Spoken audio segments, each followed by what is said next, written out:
El pueblo saharaui tiene derecho a su libertad, a reclamar su territorio y a volver a él.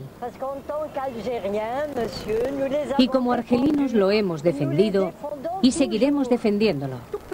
La gente que defiende su causa merece la independencia. Así es. Las urnas son la respuesta. Si ellos deciden seguir bajo el rey, pues bien, será su decisión. Todo el mundo vive por su libertad. Es así. El mundo existe y eso es libertad. El Sáhara Occidental es una nación que necesita ayuda, pero el rey de Marruecos, Hassan II, no quiere entender que esa tierra no es suya.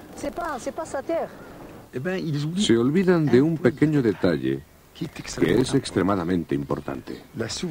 La soberanía sobre esas tierras no es negociable.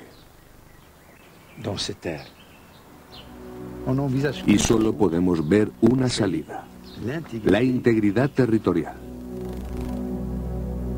En el territorio de la discordia, Naciones Unidas estaba intentando crear una unidad especial para identificar a las personas con derecho a voto en el referéndum. Erik Jensen, responsable de la comisión de identificación, era plenamente consciente de todas las dificultades que le aguardaban. El problema fundamental aquí es que nos enfrentamos a un referéndum que supone una situación en la que el vencedor se saldrá con la suya. Es decir, se trata de la integración total o de la independencia total. No caben términos medios. En nuestra opinión, no se trata de que decida el Frente Polisario o Marruecos. Hay una comisión de identificación. Si alguien que vive, digamos, en Australia o en cualquier otro lugar y envía un telegrama en el que dice «soy saharaui», está en manos de la comisión de identificación juzgar si su solicitud es fundada o no. Marruecos estaba profundamente comprometido con la noción de que el Sáhara era suyo. Realmente no quería poner en entredicho esa opinión ni arriesgarla de ninguna manera. Al tiempo, Marruecos estaba realizando importantes inversiones en el Sáhara. Creo que existía una sensación general de que cuanto más tarde tardase el proceso, más les beneficiaría. Si se demoraba muchos años, el Sáhara pasaría a convertirse en territorio marroquí.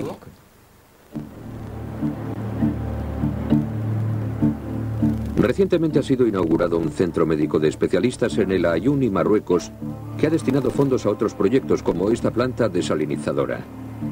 Por vez primera se puede obtener agua potable en cantidad ilimitada procedente del mar próximo al desierto.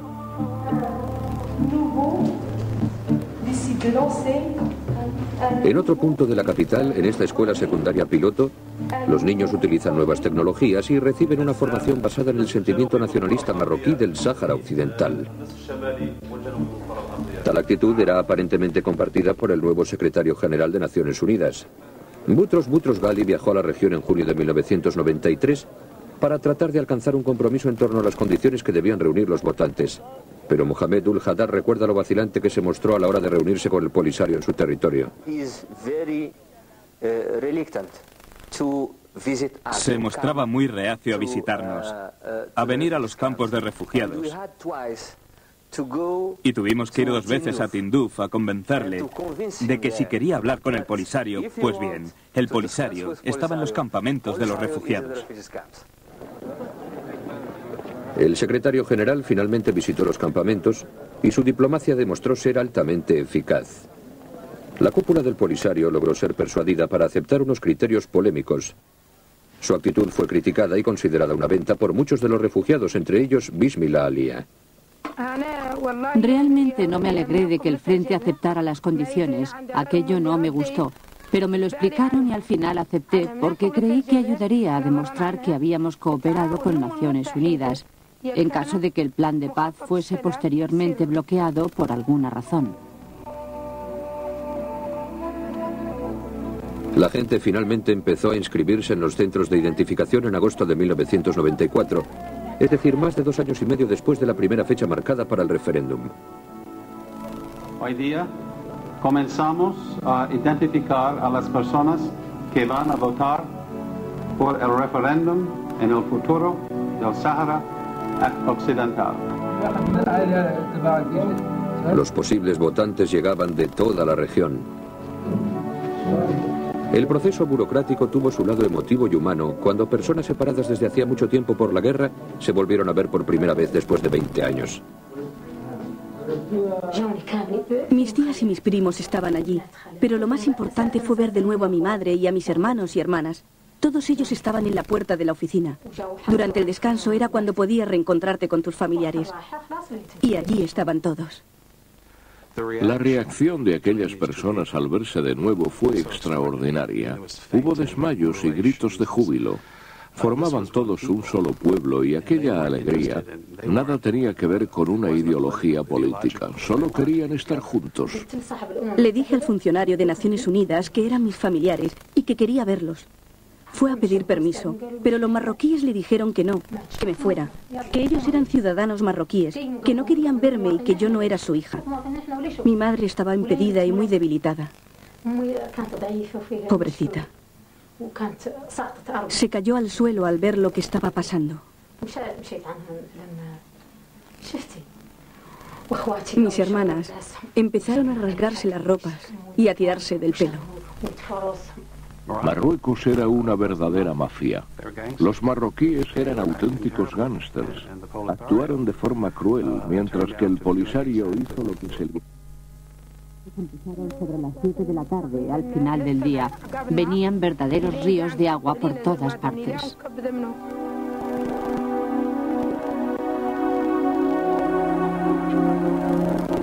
Las tiendas apenas se habían secado cuando Boutros Ghali regresó al noroeste de África. Pero el secretario general parecía haber renunciado al acuerdo de paz y ya no se preocupaba por esconder sus verdaderos sentimientos. Cuando hablaba con los ministros marroquíes, parecía un ministro del Quai d'Orsay, es decir, adoptaba una actitud muy francesa, utilizaba un tono elegante. Pero al dirigirse al número 2 del Polisario, que en su interposición había formulado ciertas sugerencias bastante moderadas a Boutros Ghali, este le dijo, "Fermez-la", que no es exactamente cállese, sino que es lo que se le suele decir a un perro para que se calle. Es decir, fue un gesto tan insultante, tan poco diplomático, pero seamos claros, a decir verdad, esa era la actitud de Naciones Unidas.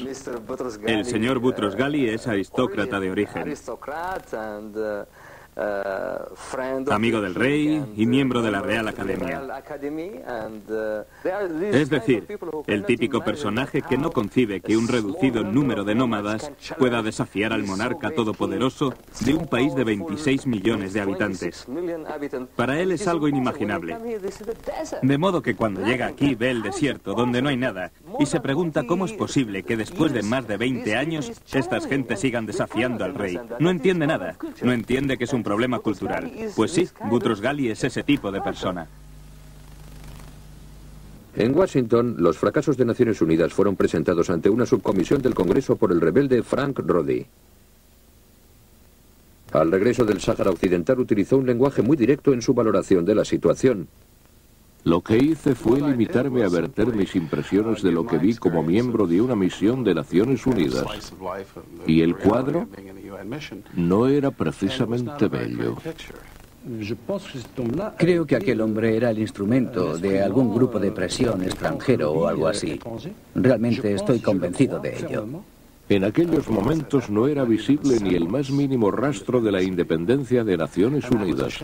Era vergonzoso, totalmente indignante. Pero lo cierto es que no se hizo nada al respecto. Mintió a su país y equivocó a la opinión internacional.